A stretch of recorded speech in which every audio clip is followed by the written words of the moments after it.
Welcome to Ben Rag Violin, Bruch's first violin concerto. Such a loved work, incredible piece of music, wonderful to play, plenty of difficulties. Maybe it might be a concerto you learn earlier on, but it's of course performed by all the great soloists and an important part of the repertoire. So my daughter Alara will be the orchestra, and we can work through it, and hopefully I can give you some useful ideas.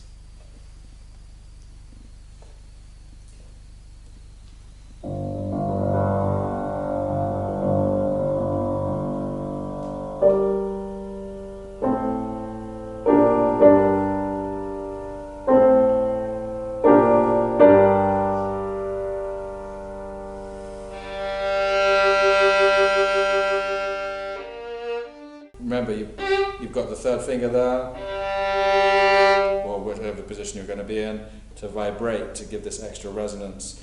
Remember, whenever you start, breathe, lift, land, and play.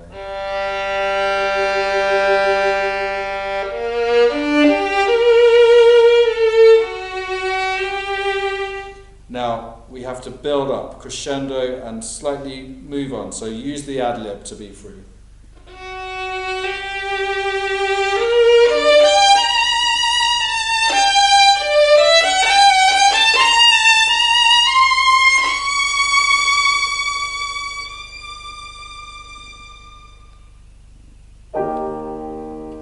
So notice you needed to have this really deep, rich forte to start, build even from there, but then disappear into pianissimo at the end. So when I start this, I'm right in the bridge.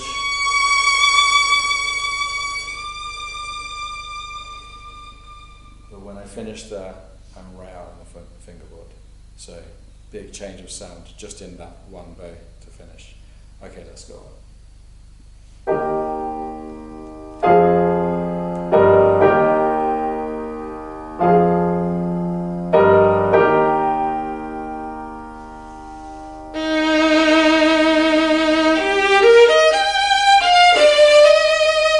For the scale, maybe start up here in fifth.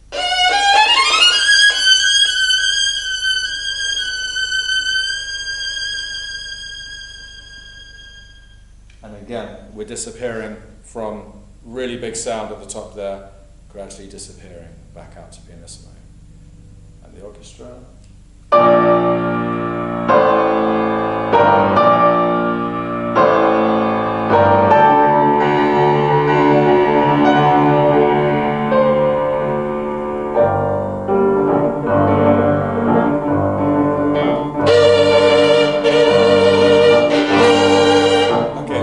Of things here. So of course now the piece is really starting. It's like we have these two little cadenzas for the opening, like an introduction, and then the piece really starts. So now very rhythmic as opposed to very free at the beginning. It says fortissimo e marcato, so again starting really from this very strong sound here, very rhythmic. There's a little trick you can do here as you see how I pull the bow back. So you can practice just open string, pull it back, and then you have more room for an extra down bow for that semiquaver if you start on a down notice. So let's start, and we'll do this section.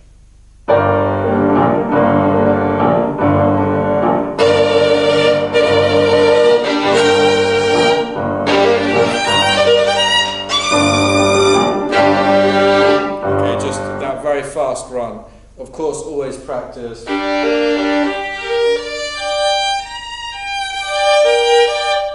Double stopping all your string crossing points, making sure that's all really solid. The bow,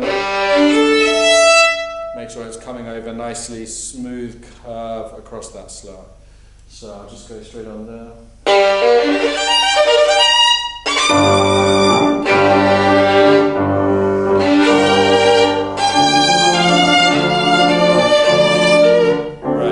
Vibrato. This whole page is forte and often very lyrical. Make sure your vibrato is absolutely going through, no dead notes. little tip for the lower finger. I always try and have my lower finger on the string already or preparing during the note. So, see my ones ready? So my vibrato can just follow through. Otherwise, it's preparing during the note. But don't just slam it on when you need it. Be ready to create this extra fluency and connection in the vibrato. So I'll take it from the chord. Yeah,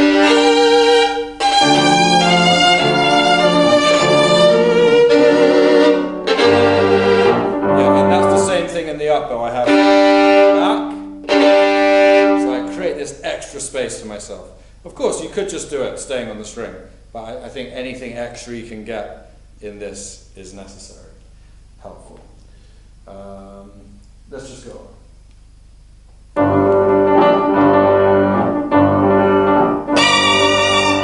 Now, this is famously difficult entry here. You've just finished down in lower position, and then you've got to get up for this third up here. So I would just make, you might have noticed when I played it, you're not going to hear it with the orchestra or even the piano. So just give yourself, just feel that, to be ready for it. If I play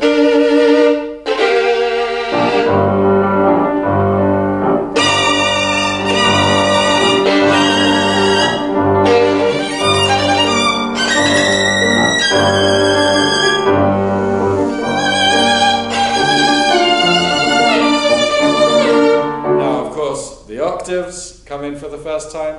You might have noticed I started 1-3. Also, you finish here. You're on a 3 anyway there, so I like to stay on that. I would have thought you'd be on a 3.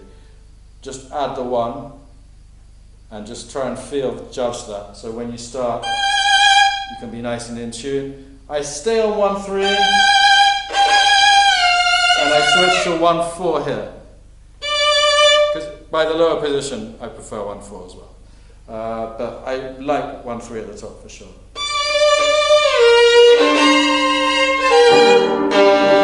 Again, I use that bowing. That little silent pullback. It's great skill to have anyway, to be able to move the bow silently on the string to get back. Yeah, it's a useful bowing to have. So I would say it's a good opportunity to learn that bowing. On this page, you can use it quite a few times.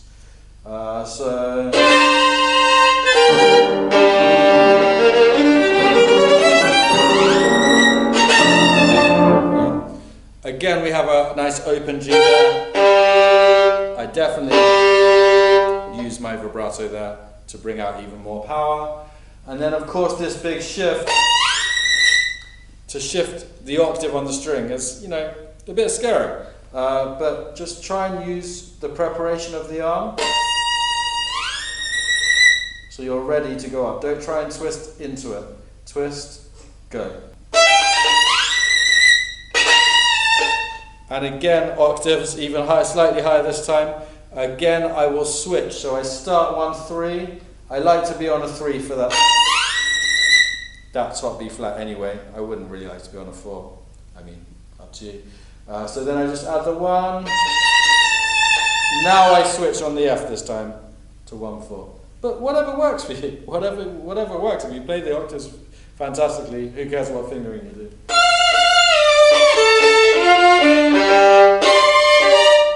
Now we have the chords. So he's really throwing everything at us and the audience. It's such a powerful opening. So for the chords, practice for the left hand, just breaking into double stops.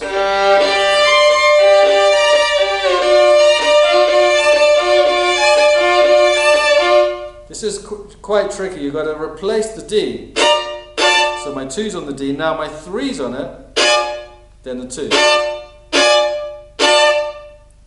For the bow, got to get those 3 strings together. There's no time to split those quavers. So aim for the middle string, a little bit out from the bridge, but lots of pressure. Use that natural arm weight that you have going into those 3 strings.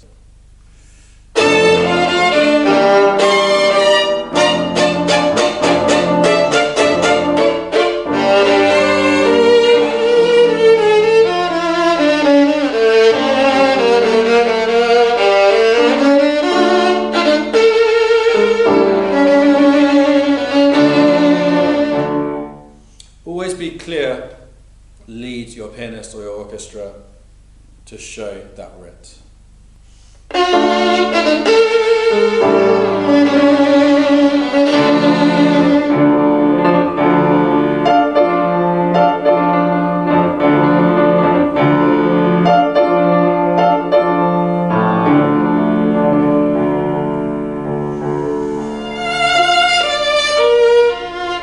Just a little musical tip here. Bruch's now totally changed C, but I don't think it's necessary to slow down yet because we're going to have a couple of slowdowns coming up. So very lyrical, but I don't think you need to slow down here. He doesn't write to. So just give me the bow when I come in.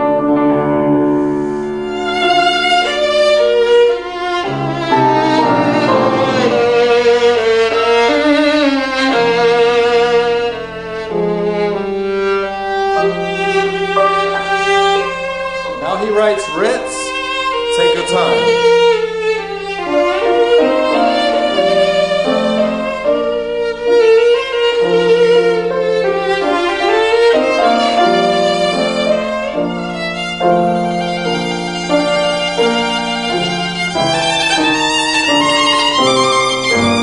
Yeah, trills, not so easy, not so easy. Important to be clear. Don't try to go too fast with the trill, make it strong.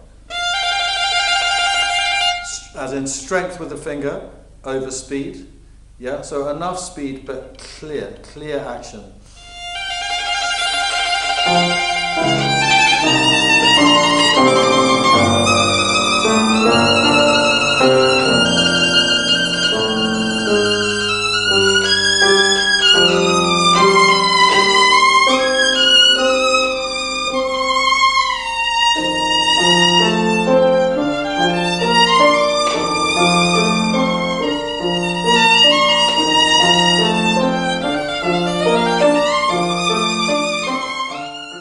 Very high register, bow near the bridge.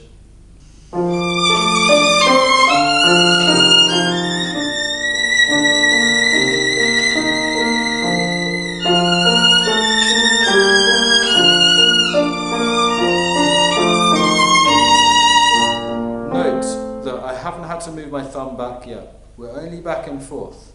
Don't make the mistake of you're shifting down, you need to move the thumb and then you misjudge the position. Okay, let's go on.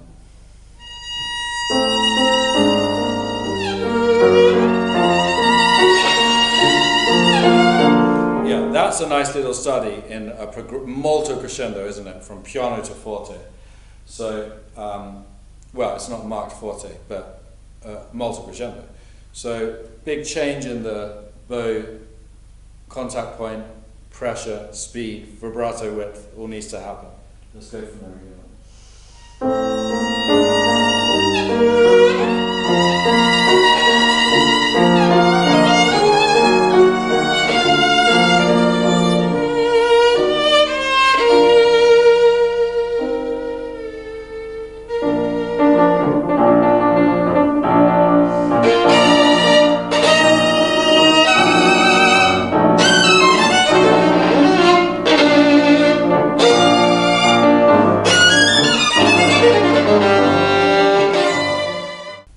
So again, the pull back of the bow, pull back. You've got time to do that. You've got a few opportunities for that. Double stops with fifths. Really try and judge the angle of that finger, yeah? So you can get enough the finger across both strings properly. Aim the bow into the lower string will help you as well when you're playing double stops. And just don't rush the runs. And then when you get into the chords, don't make the mistake of thinking you need to lift the bow to play a chord. You don't, I mean you can if you want, but you don't need. You just need to get that bow moving over rapidly, keep the pressure. Yeah, and yet more octaves again just for a little bit. This time I'm on 2/4. Not ideal, is it? Not ideal, but it seems to be where it ends up. I'm on a 4 there. I don't really want to switch at all there. By playing 2, I'm then perfectly positioned for this, sixths. So whatever works for you, but that's how I do it. Going into more chords, again, like we had earlier.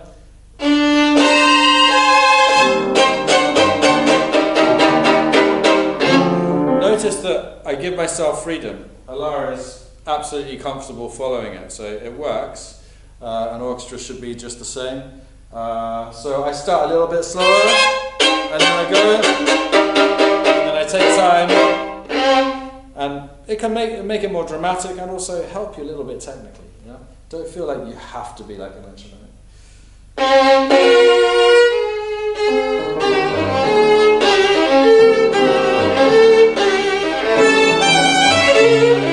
So very clear, strong fingers here. Watch out for that demi in the double dotted rhythm. So that's got to be quicker than the semis that you'll play following them.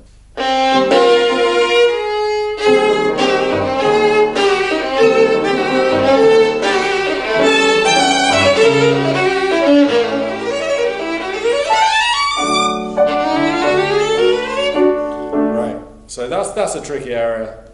I remember when I learned that as a kid, struggling with that line. Just, work out the groups in your mind, however feels comfortable and works musically and technically, work out the groups. So,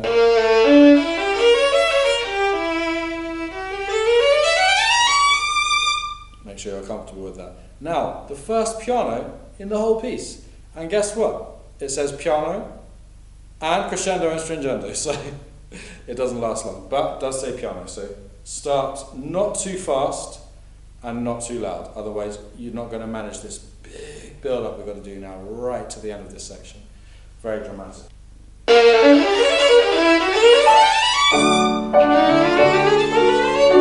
Yeah, and of course feel. You need to feel those groups nicely.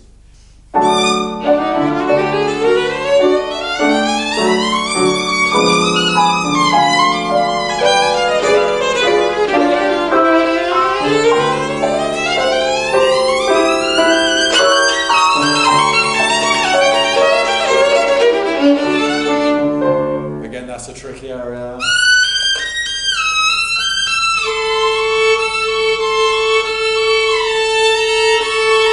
Use a string when you can.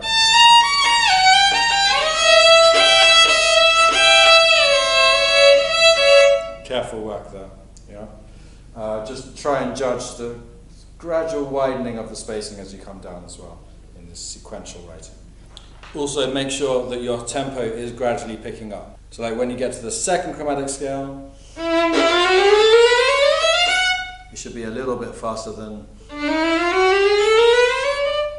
how you started, and so on. It needs to keep building, so give yourself room to do this.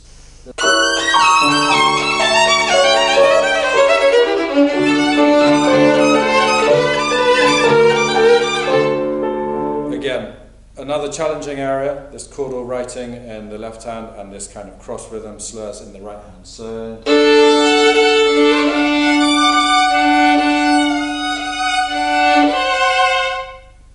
lots of work like this, using checking strings when you can. So ways to practice this bowing. So separate bows, slurs in twos. Notice my whole arms working as a unit, fours. Feel the bottom and the top, and then go into the actual bowing, which is so much more effective. So I would really urge you not to change it to make it kind of seem more logical.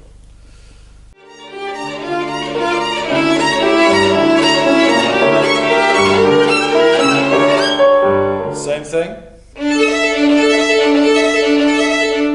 but then again, go into the way Bruch wrote it. But different ways to just help you feel comfortable with it. Same for the left hand. This is diminished chord, G's in it, so we can. G's useful for helping you with your intonation. So let's just go on the triplets.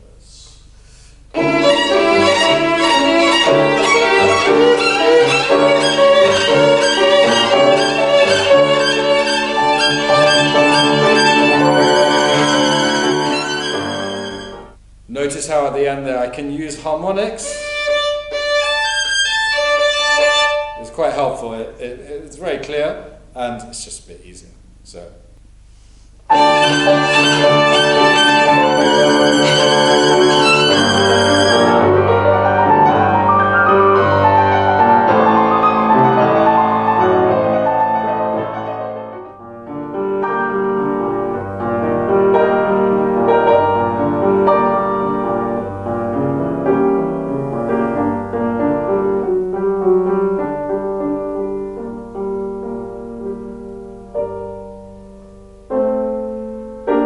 Same things, just like the beginning.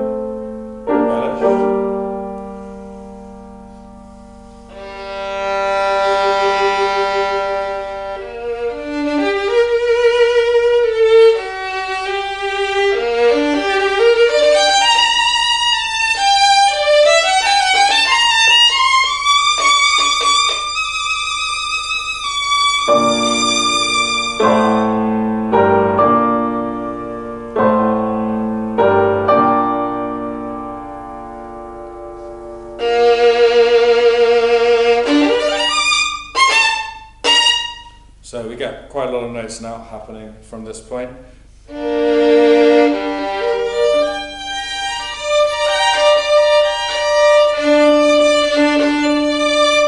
Really work on that intonation and nice smooth bowing.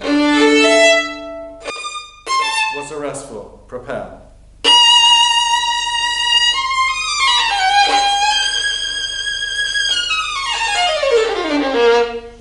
Whatever fingering works for you. I like to go back to first position though. Again, smooth bowing, practice in the same ways. Let's go on. Now, getting these grace notes is tricky. Yeah, they're very quick. Strong fingers. It's got to really catch the string.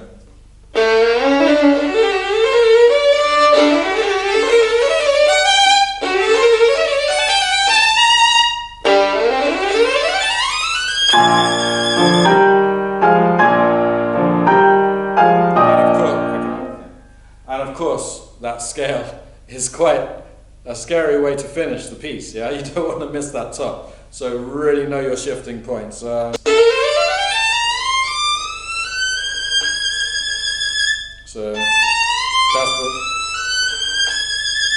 that's the fingering I do. Don't rush at the top, you know. It helps actually to just show that clearly. So if the pianist or the orchestra can just hear those last few notes a bit clearer, it helps you. And it helps them. So